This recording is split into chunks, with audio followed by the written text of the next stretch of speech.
love.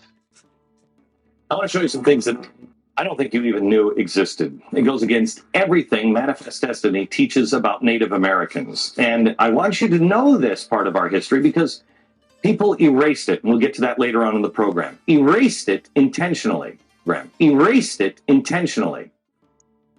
All right, we're gonna get into this book again. We've got into this book a lot of times in past videos. All right, there's still so much information and chapters and all kinds of content in this book that we can get into. A lot of drop. So this is Atlantis, the Antediluvian World by Ignatius Donnelly, 1882. All right, so a lot of people will say, "Oh, Atlantis," and start laughing, just turn off the video. So we don't care about those people, man. They don't want to learn anything. All right, so we know it's past the myth. We know it's Atlantis. What they were always talking about, America, America. All right, this is Atlantis. That is a word. That is a Nahuatl word. ATL, Atlan, means between waters. That's a Nahuatl word. That's not a Greek word. This part of the book of Atlantis, the Antediluvian World, is called Part 3, The Civilization of the Old World and New Compared. And this would be Chapter 1, Civilization and Inheritance. So what basically they're letting you know is that he basically starts breaking down that, all these so-called old world civilizations like Egypt, Babylon, and all the other ones, in Greece, Chaldea, India, it seems like they actually inherited something. All right, because especially with the Egypt, he explains how it was already civilized or already had knowledge, science, and everything when the first king Menes became pharaoh. So, but there's no history of that. Like, where did he get all that? Why were they civilized? That's what I've been trying to point out to you. That's actual history. This is what they teach us. They don't know. Scholars don't know how Egypt started. There's no trace of how they learned how to build pyramids, language, science, all that. It's all mythology, and that mythology goes back to Atlantis, aka America. So right here he tells about Herodotus saying that the Egyptian era, or that the Egyptian priest told him or his people, when he heard the story of Atlantis, that it started 14,000 years prior to this time. All right, so the time they went there. So just want to quote this guy named Winchell. He's an author of a book, Pre-Adamites. The Pre-Adamites, pretty good book. I have it. We're gonna get into that too. I've had these books for a long time. It's just, it's deep stuff when we start trying to figure out who these people are and everything. But let me just read here so you can see, and we'll take it from here on in this chapter. It says, at the epoch of Menes, right? So remember Menes? All right, so we're in this chronological timeline map. I call it a chronology of a hijack in detail. But let's go to the part right here because we're talking about Menes, right? So I want to just so you can get a reference. Menes. Who is Menes? Let's see. And this chronology map. All right, touch the hijack. All right, so we're gonna zoom in, and we know the story, right? Noah, right? The flood, Noah, and then he had 3 sons, right? Japhet, Shem, and Ham. My last video, Japhet, we saw the Khazars, the Greeks, the Huns, the Turks, a lot of those Mongols. They come out of Japhet, right? Then we got Shem, right? Eber, those who migrate, those from the other side, another region on the opposite side, all right? And then we got Ham, right? Ham, right? So who's Ham? Ham has Mizraim, that's one of his sons. Canaan, Phut, Cush, who had Nimrod. Canaan had Sidon. So Mizraim, right? Mizraim or Egypt is actually Mizraim or Menes, right? Descendant of Ham. We're just talking about Menes right now, right? We're going to go back to the book, but just so you can get a reference. Menes is Mizraim. This is also Memphis, like saying Memphis, Tennessee. Memphis, Mizraim, Menes, that's the same, all the same. So we're going to keep reading. We're going to go back to the book now. All right. So we're back in the book. Again, Atlantis, the Antediluvian World by Ignatius Donnelly. Now again, in Winchell, he has another book. That's another author. It's called Pre-Adamites from page 120, right? It says, at the epoch of Menes, during the time of Menes, Mizraim, right? Son of Ham, Mizraim. Says Winchell, the Egyptians were already civilized and numerous people. They were already civilized. Well, I mean, it makes sense, right? Manero tells us that Atotis, the son of this first king, Menes, built the palace at Memphis. All right. Now you see this? What Memphis are we talking about? Now Atotis. Wait. So Manero tells us that Atotis is the son of the first king Menes. So Atot, right? Tot. Atotis. Atot. Thought, right? Thoth. Thoth. Theoti. Theot. Manero tells us that Atotis, the son of the first king Menes, he's a son of Menes, right? Atot. Built a palace at Memphis. Now, real quick, all right, we're gonna go somewhere else. We're gonna talk about Atotis real quick since it came on. All right, so just wanted to read this book. It's called An Archaic Dictionary, Biographical, Historical, and Mythological, from the Egyptian, Assyrian, and Etruscan monuments and papyri by W.R. Cooper, Fraz, and Maras. It says Secretary to the Society of Biblical Archaeology. Very scholarly book. And I just wanted to show you, because we're talking about Menes and Thoth, right? So I wanted to show you something. So it says here, Atotis, Atotis, a most ancient king of Egypt, who according to the Greek historians invented the hieroglyphic system of writing. The statement is probably derived from the Egyptian tradition of the invention of letters by the god Thoth, from whose name Atotis or Atotis seems to have been derived. All right, same person, are they saying? All right, so they're saying, see also Atahuti. Atahuti.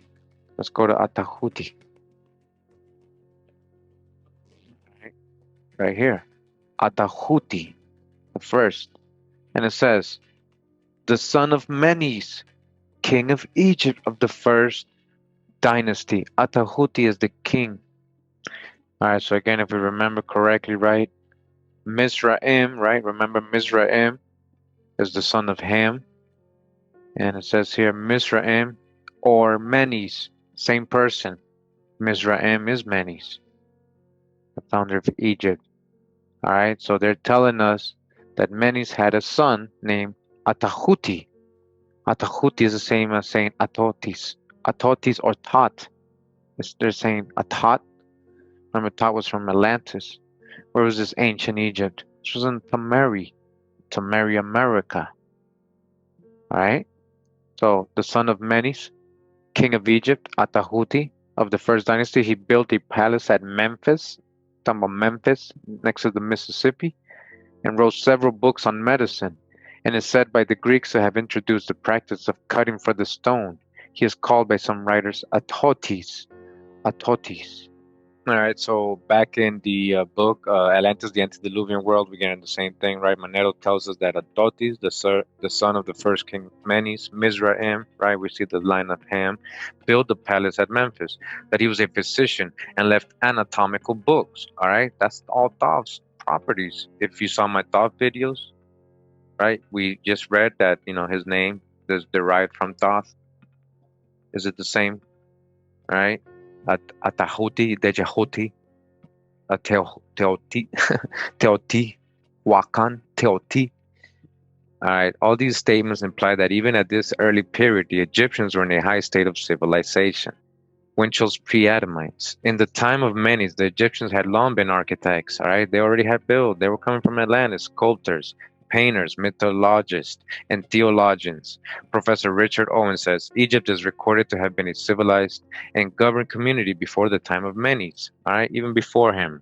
The pastoral community of a group of nomad families, as portrayed in the Pentateuch, may be admitted as an early step in civilization. But how far in advance of this stage is a nation administered by a kingly government, consistent of grades of society with divisions of labor, of which one kind assigned to the priesthood was to record or chronicle the names and dynasties of the kings, the duration and chief events of their reigns? Ernest Renan points out that Egypt, at the beginning, appears mature, old, and entirely without mythical and heroic ages, as if the country had never known youth. All right, you hear that? It's like they never had a youth. There's no record of how they developed, where their origin. It's just came out of nowhere. They taught us that all our lives, right? And they kept showing the gray little alien on top of the pyramids. So we're like, oh, we don't know who built them. It's such a mystery. Where did they come from? How did they build pyramids? You know, they put the little aliens and stuff, you know, dodge the hijack. Because, you know, scholars have been telling us for a long time that they don't understand how it originated. It seems like the country had never known youth. It never knew youth. All right. Its civilization has no infancy. It has no beginning. You understand? Civilization, that Egypt has no beginning. And its art, no archaic period. All right? Its art, all that. There's no archaic period. The civilization of the old monarchy did not begin with infancy. It was already mature. You understand? Mizraim Menes was already a royal line.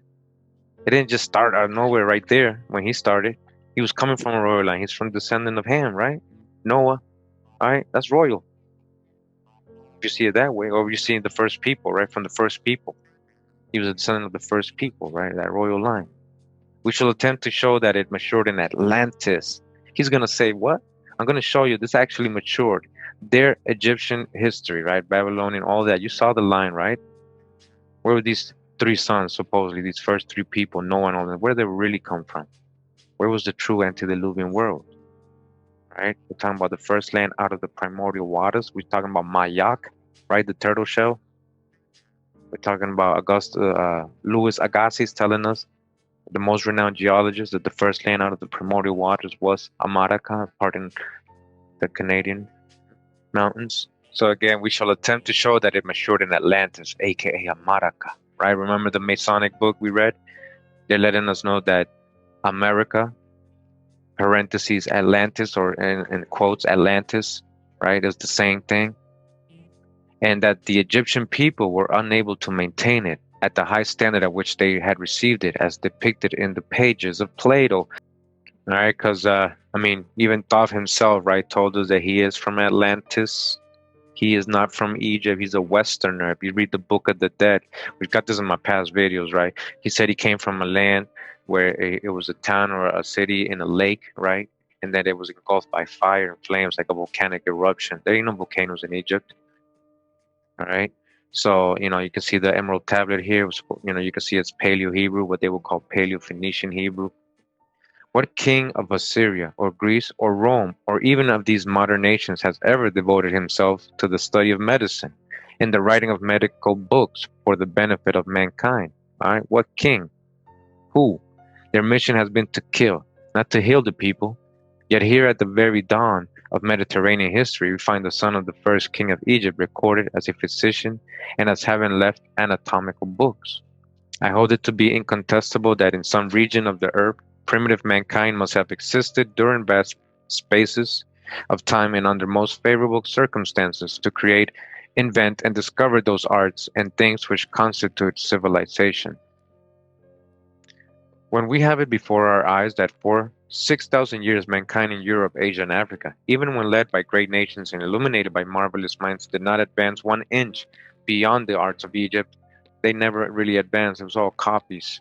We may conceive what lapses, what eons of time it must have required to bring savage man to that condition of refinement and civilization possessed by Egypt when it first comes within the pure view of history.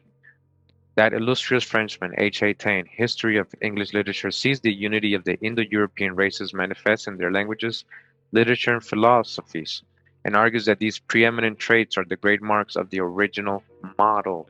All right, now I want to read from this book. It says here, Jose Luis Melgarejo Vivanco. This book is called Totonacapan. This is found in the Institute of Anthropology in the University of Veracruz, Mexico, 1943.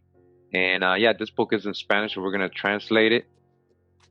And this is a little bit of credit given to the author of this book by Enrique Juan Palacios, who's the archaeologist of the National Institute of Anthropology and History in Mexico. All right, saying this is a great book, very informative, very scholarly. We're going to go to a specific part of the book. So before I read that part, I just want to show you how common the word Atlan, A-T-L-A-N, is here in this part of the world. You know, it's a Nahuatl word like this, Zacatlan. Amatlan, Ixhuatl, Ichicatlan. You see that? Isuatlan. These are all places. Petetlatlan, right? So in Greek, you know how they always add the tis at the end, T-I-S. So Acatlan, tis, Acatlan, tis, Atlantis, right? Miguatlan, Miguatlan, Siguacuatlan, Mextlatlan, Nanacatlan, Tecpatlan, Tlapenatlan, Ayatlan, Mihuatlan, Mihuatlan. That's almost like Manhattan, Mihuatlan, Manhattan. So the Manhattan, the part at the end, Atan, that most probably is in a vocal as well, you know. But I just wanted to show you these examples that this word is common over here. It's not Greek, it's not from the other side of the world, is what the author was saying in the previous book. Now, on page 185 of this book, I wanted to read this part. It says origins, orígenes. Now, I'm going to grab this paragraph, right? I'm going to copy paste. I'm going to go to Google. We're going to try to translate it and read it there. It says, as America rises, there is a sinking world like imperative focus of culture. The northern separation of America and Europe is said to have taken place after the latter part of the Tertiary.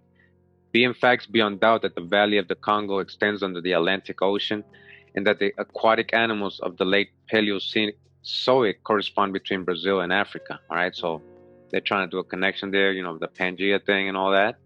But we know, you know, most of these animals originated on this side of the world in America. Even if it was connected, you know, there's still an origin of things. Doesn't matter. So, because people like to say Pangea and all this stuff was all connected, but still want to put everything on that part of Pangea, on that side, you know. But no, there's an origin to everything. So let's continue with the book. I'm going to grab this other paragraph and do the same. All right, it says ethnic tests are intended to ignore the characteristics of the genuinely American fauna and flora. Herdelica affirms that it is a town without connections. There are similarities with Asians to such an extent that Mr. Kennedy points to Java as the cultural focus, but the anthropological evidence is not the forcefulness that was given to them. The anthropology of such comparisons starts from false types originated by multiple factors. Race in the old sense loses its value as the landscape in its modern generating conception. All right, so they're trying to figure out basically who these Americans are, right? In the next paragraph, it says, emigrations can be carried out by a whole people. Something difficult, more easily customs, language, religion.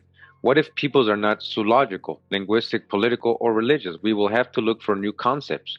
If the Asian migration were made in recent times, even among the most retrospective supporters, geology has unfortunately been deceived and in its mistake dragged to nature, which preserves in its bosom the immemorial imprints of an active and thinking life of the misnamed new continent. A misnamed new continent because it's the true old world.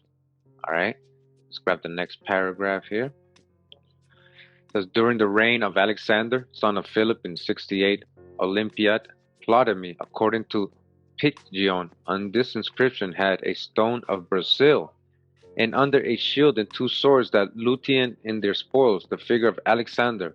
So they're saying they found something in Brazil, showing something that shows like Alexander the Great, while a helmet. So while the helmet, and get the next paragraph, it showed a passage from Icada, Mr. Carlos Lescurian. Oh, they mean from the Iliad, all right, from the Iliad. Let me go back. So there's a passage from the Iliad, all right? It's a Greek word, right? Mr. Carlos Lescurian and Soleta claim to have found unique inscriptions in the Sierra del Cofre de Peroti, Brasil de Borg, like Gomara, another historian, Gomara. They show that the radical ATL does not belong to any other. All right, so they're saying ATL.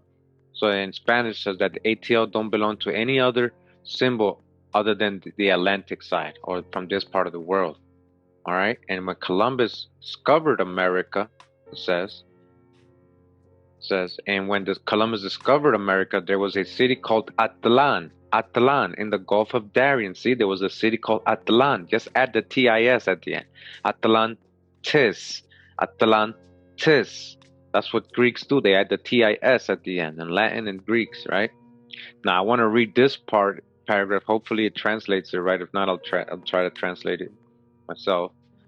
All right, it says Schliemann claims to have found under the ruins of Troy a glass with these words from Kronos, king of Atlantis. Atlantis, right? Atlantis. Kronos was from Atlan, that's in Panama. And it is said that in the Louvre Museum there is another similar vase found in Tiwanaku, next to Titicaca, that's in Bolivia.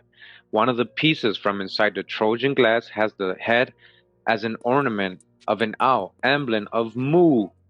Mu, are we talking about Queen Mu?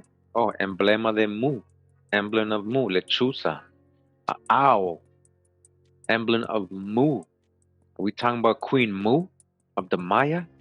It is said that Second Dynasty sent an expedition to search for Atlantis, where his ancestors had come from. They're talking about Egyptians. Let's go to the so cuéntese que sent Segunda Dinastía from the Second Dynasty, sent from the Second Dynasty, he sent an expedition to look for Atlantis, where his ancestors had come from. He's an Egyptian saying his ancestors are from Atlantis, just like Thoth. Remember, Thoth wrote the Emerald Tablets, right? And all these gods are all Westerners. Osiris, Isis, all these, they're all corn deities as well. Corn is an American plant, right? So there was a king, Pharaoh supposedly went to look for his ancestors' home, Atlantis, where they had come from, and there is no lack of interpreter of the Codex Torano who marks the Maya as the first colonizers of the Lower Nile. Who? The Maya. We got another source in Spanish, like telling us the Maya were the ones who colonized the Lower Nile. They were the first to colonize. Now, when we talking about Lower Nile, we talking about the Mississippi. The Mississippi. Who's the Egyptians? Who's Tamarians? The Tamaricans. And just for the doubters right here, it says, y no falta intérprete, the Troano Codex. There's a Troano Codex. This is from the Mayas' own writings that were given to the Spaniards. It says that will point out, que señale a los mayas, that the Mayas, como los primeros colonizadores, as the first colonizers del Bajo Nilo, the Nile, of the Lower Nile, the Mayas were the first. There's nobody that would doubt it. There's nobody that would not point it out. They're saying, if you see the Codex Troano, that they were the first colonizers of the Nile. I'm going to copy the next paragraph, all right, just so we can read that as well. And put it here. I know this translation sucks a little bit, but we try to fix it if it sounds funny.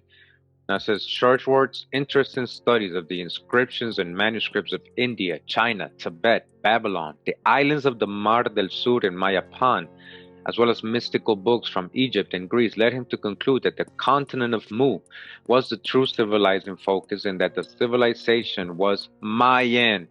It was Mayan, really. That whole Mu and Lemuria and all that, that's Mayan. That was Mayans. Remember, they try to make it into a whole mystical lost place and all this. You know, it was really, they found these things in Mexico. I did the video about it in the Nagas and how that guy stole the guy's research and created his own story about Lemuria. All right, but really, it was the civilization of the Mayan. The founding of Babylon grants it to the Naga Maya of India. We just came over from reading about Akkadians and Mayans, right, from the Queen Mu book. This other book is telling us the same thing, right? Who are the Maya Naga, the Naga Maya of India? They founded Babylon and the Nile, right? The Lower Nile. They founded Babylon. Who? The Maya. Who colonized who? Who civilized who? The founding of Babylon grants it to the Naga Maya of India and makes a remarkable comparison between Chaldean voices and Nagas of the 8th centuries before Christ with the Maya. All right, so again, what? The Chaldean, we just got that too from the Queen Mu book. Who were the Chaldeans? We remember his father was a Chaldean. Is that a clan of the Maya? Ancient Maya Naga? You see what I'm saying? So Another author, more correlation, right? George Smith discovered the Gilgamesh in Babylon book containing the legend of the eagle and the serpent, similar to that of the Aztecs. All right, this eagle and the serpent. So that's not just an Aztec thing. So that's found all throughout the Americas and actually all over throughout the world. But it has its origin here in the Americas. That's what he's letting you know.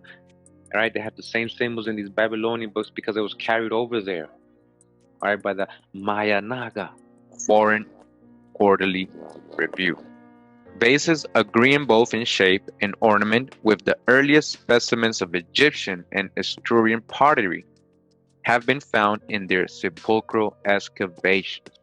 Moreover, evidences of an amount of civilization and of social comfort which are not to be found among the popular and boosted monuments of Egypt are furnished by the architectural memorials of this great, singular, and almost unknown people. They're talking about you. And they say that you are unknown. And they say that you disappeared. Again, this guy's just saying, there's evidences of amount of civilization and social comfort which are not to be found among the popular and boasted monuments of Egypt. It just shows basically what he's saying. You're just seeing pyramids, but you're not seeing the whole town, the whole city, the aqueducts. Where's everything else? You can find that in Mexico. They just found 60,000 structures in the jungles of Guatemala. Well, they just released the information to us. Who knows how long ago they know about it? 60,000 structures, right? This was a metropolis. It basically rewriting history. Millions of people lived there. Clean streets, aqueducts, highways, fortified, monuments. All right? Dig into it. Roads are to be found not only in the vicinity of their great cities, but at considerable distance from them. Like I just said, all these ancient ruins are all connected by roads and highways in the middle of the jungle. That's what they're realizing today, this year. They're letting us know. And this book is from 1836, this article. Why didn't they teach us this in school? Again, roads are to be found not only in the vicinity of their great cities, but at considerable distance from them, artificially constructed like the Roman military roads of large squared blocks of stone. These roads, on the same principle as the railroad, affect a continued level. They are in fact viaducts, as contrasted with aqueducts, which these people also constructed, where they traverse acclivities. They are parapeted, and the evidences both of regular posting stations at regular intervals and of the regular division of the distances upon the principle of our milestones upon turnpike roads are still to be observed. Bridges constructed of the same durable materials and traversing mountain torrents are also to be found. Where is all this in the so-called old world and the other side in Egypt? Where is all this? High science, high civilization. In these bridges, an approach to the principle of the arch and keystone may be in a few instances discerned, but generally they display the primitive and obvious form of architraves of stone, superimposed on two or more piers of the same massy character and durable materials. Every feature of these structures is at once singular, ingenious, and gigantic. Ingenious and gigantic.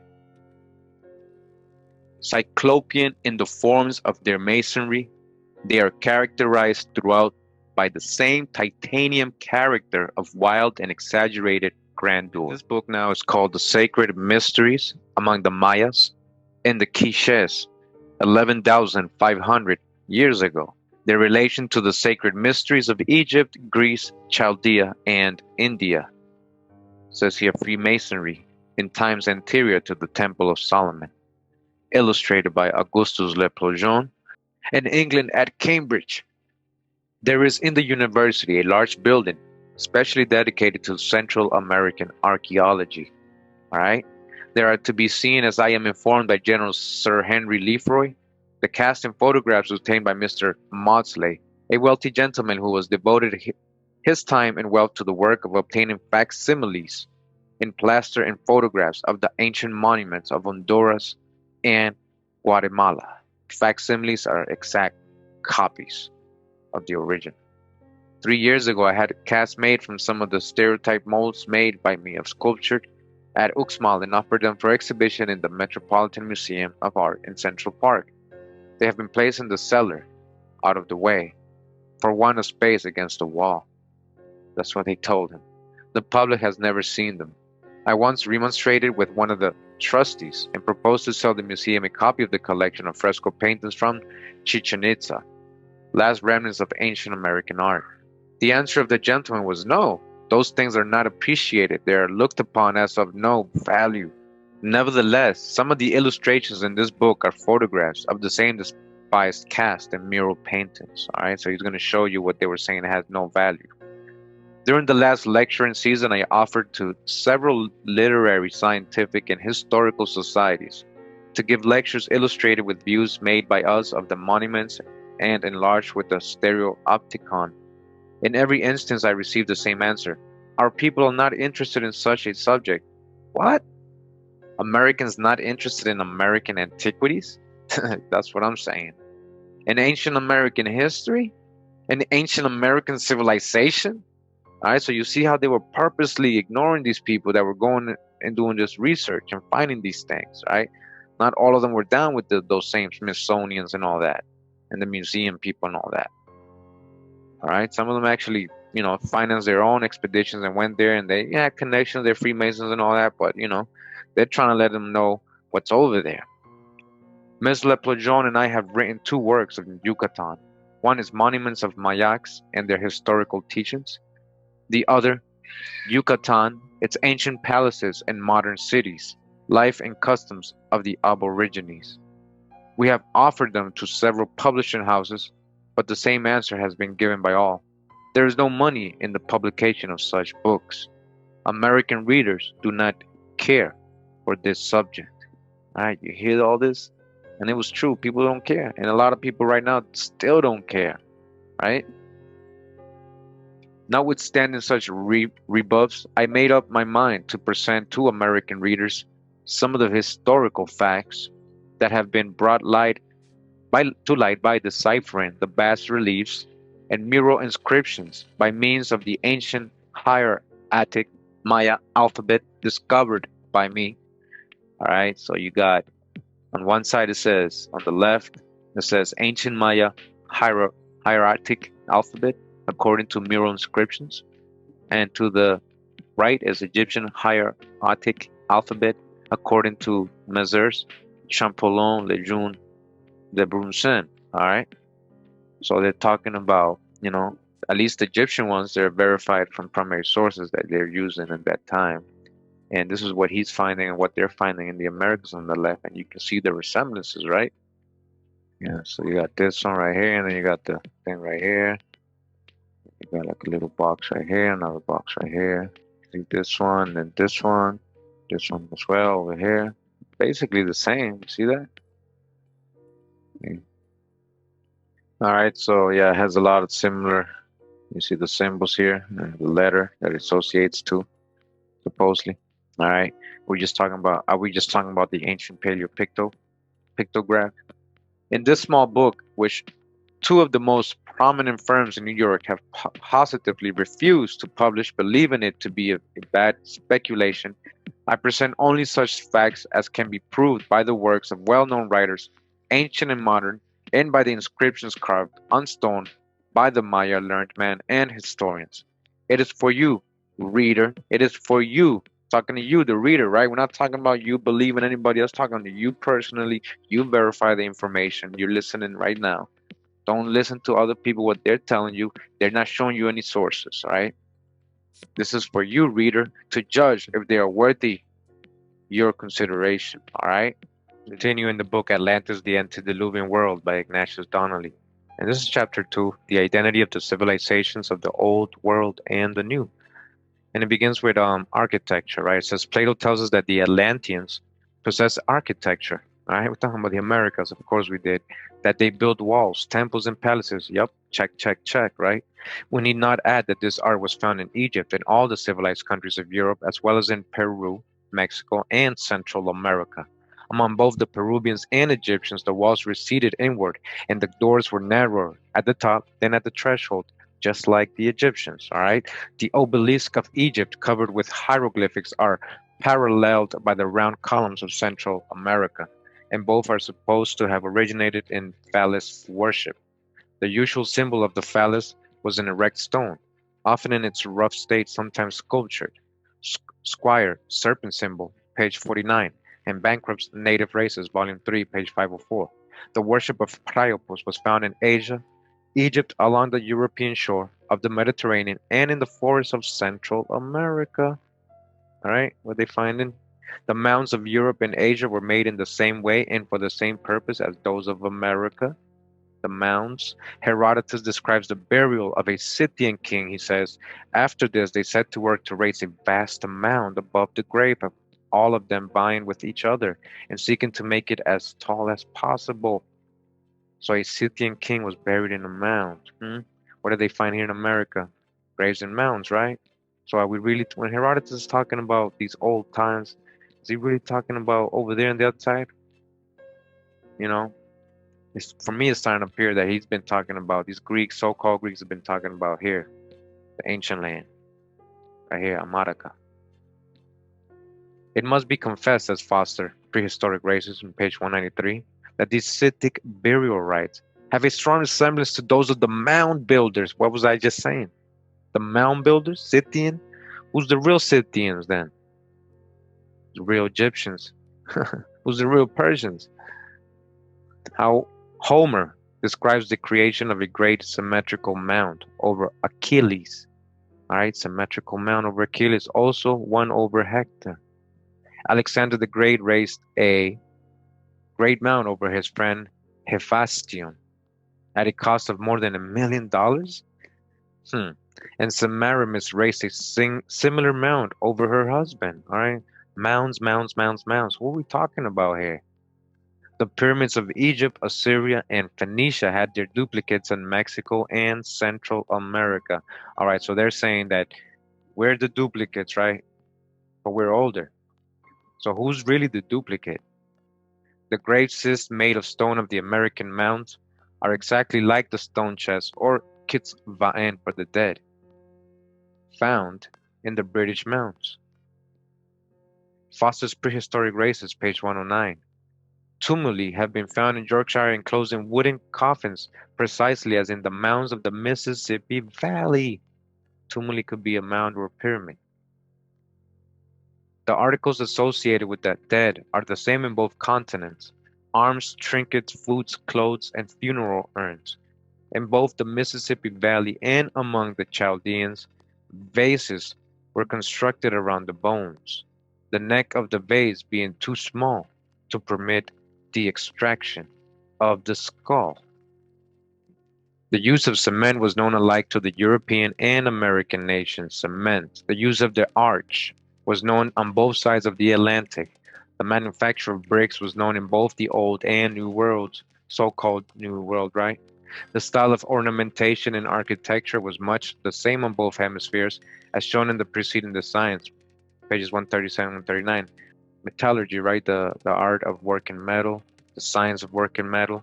The Atlanteans mined ores and worked in metals. They used copper, tin, bronze, gold, silver, and probably iron.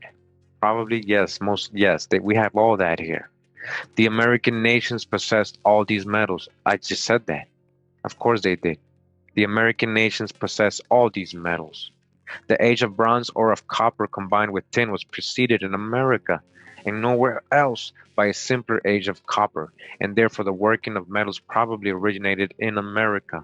All right, probably no. We got the encyclopedia. We got the encyclopedia, right? Contributions to the world. so-called Native American contributions to the world, Aboriginal contributions to the world. Of course, I started here. Do you guys know about the Michigan mines, the copper mines and the bronze mines and all that? They found it there is there. Where did they really get their metal? These Romans and Greeks, right? The Mexicans manufactured bronze, and the Incas mined iron near Lake Titicaca. And the civilization of this latter region, as we will show, probably dated back to Atlantean times. The Peruvian called gold the tears of the sun. It was sacred to the sun as silver was to the moon. It's a sculpture. The Atlanteans possessed this art, so did the American and Mediterranean nations. Dr. Arthur Schultz Smith, Republican, 1869, page 391, in the describing of the cara gigantesca, or gigantic face of a monument of Yizamal in Yucatan, says, behind and on both sides from under the mitre, a short veil falls upon the shoulders, so as to protect the back of the head and the neck. This particular appendage vividly calls to mind the same feature in the symbolic adornments of the Egyptian and Hindu priests. Now we got another person letting us know, not just Augustus Leprejon and not just that whatchamacallit Del Rio, Antonio Del Rio letting us know. It's not just them that they're telling us that these things are these sculptures, these statues they're finding with mitres on and all that, and the aprons and all that, and the adornments they have on are resembling Egyptian and Hindu priests. Who's the Nagas? The Hindu. We're talking about who's the Nagas? Who's the real Tamaricans? Tamari, Tamarians. And even those of the Hebrew hierarchy, even the Hebrew, they look and dress like the Hebrews. Where they find them? In the Yucatan.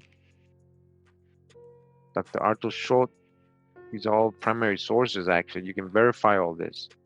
Dr. Schultz sees in the orbicular wheel-like plates of this statue the wheel symbol of Kronos, just like the wheel symbol of Kronos and Saturn, and in turn it may be supposed that the wheel of Kronos was simply the cross of Atlantis.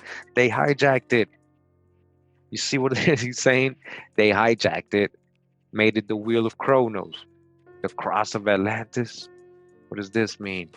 Surrounded by its encircling ring. It says painting.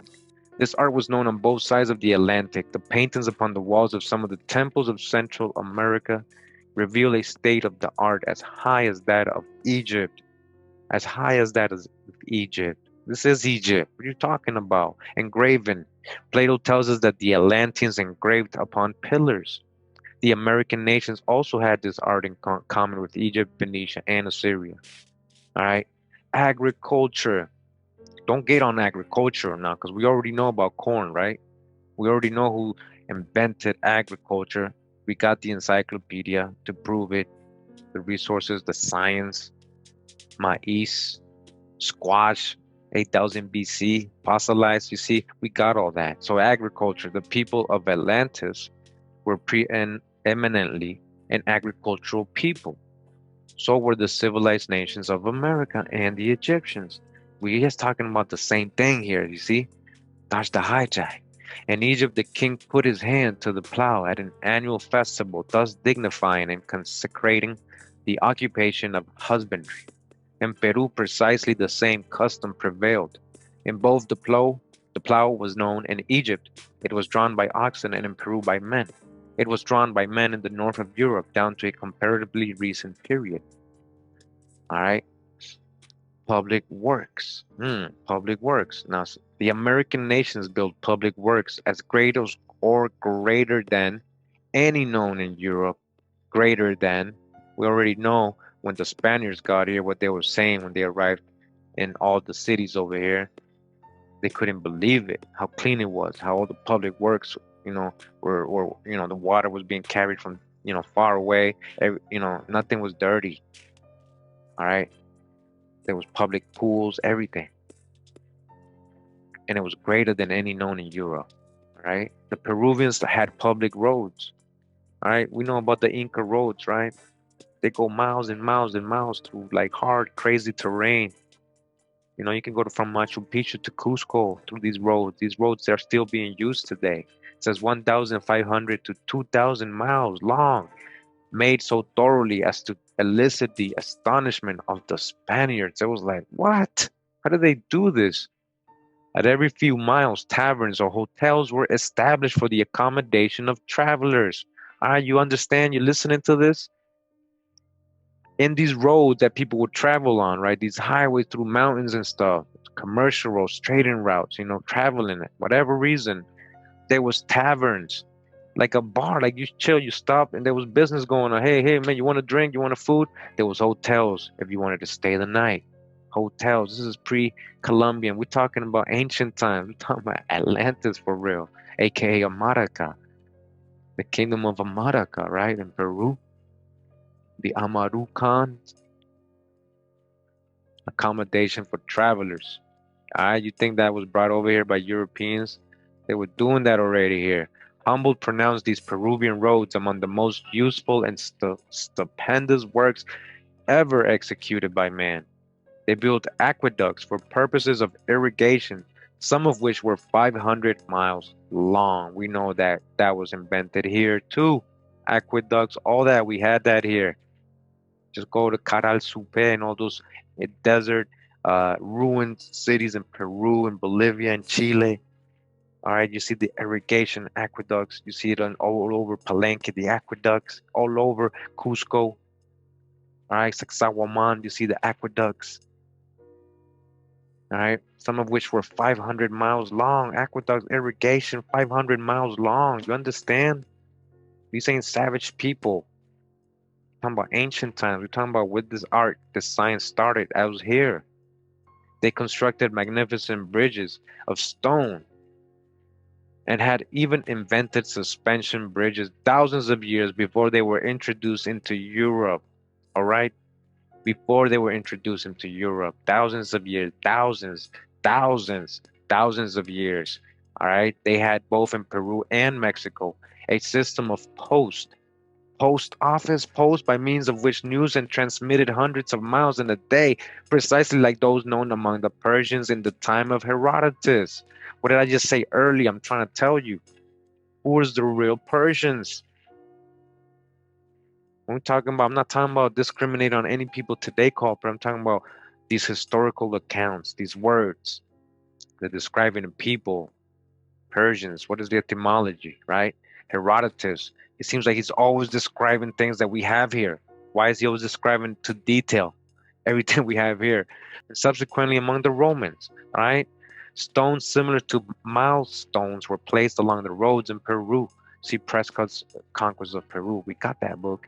Navigation, all right, navigation. Sailing vessels were known to the Peruvians and Central Americans. Columbus met in 1502 at an island near Honduras. A party of the Mayas in a large vessel equipped with sails and loaded with a variety of textile fabrics of diverse colors. And you know what? We did already read about this. We got it from his own account, Columbus, in his journals.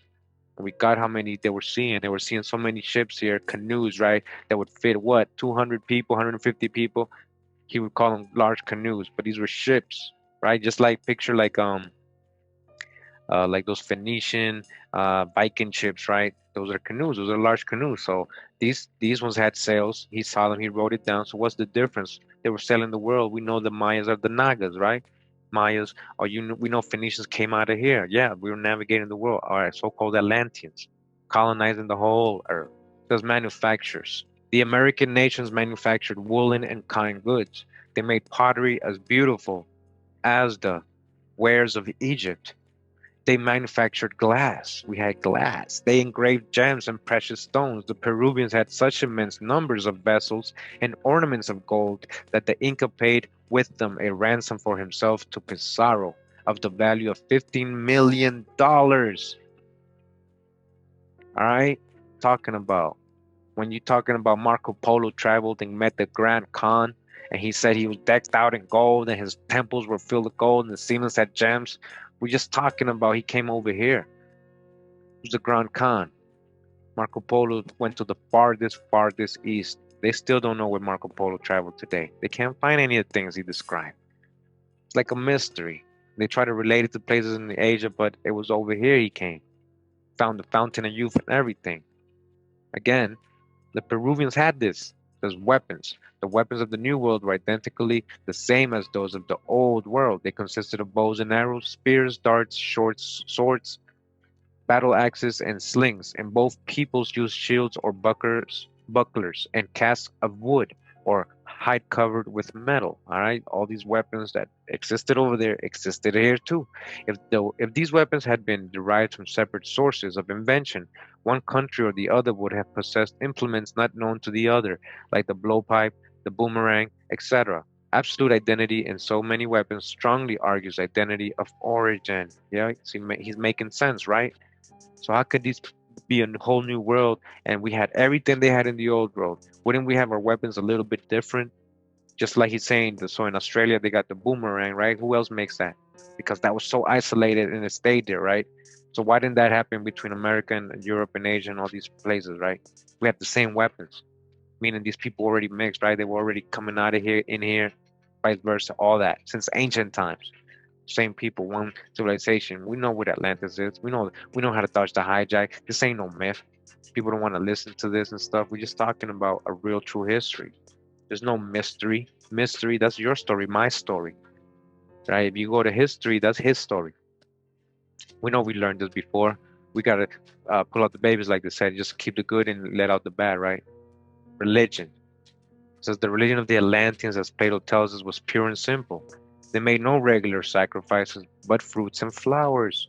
The first fruits and flowers, no human sacrifices. They worship the sun, he says.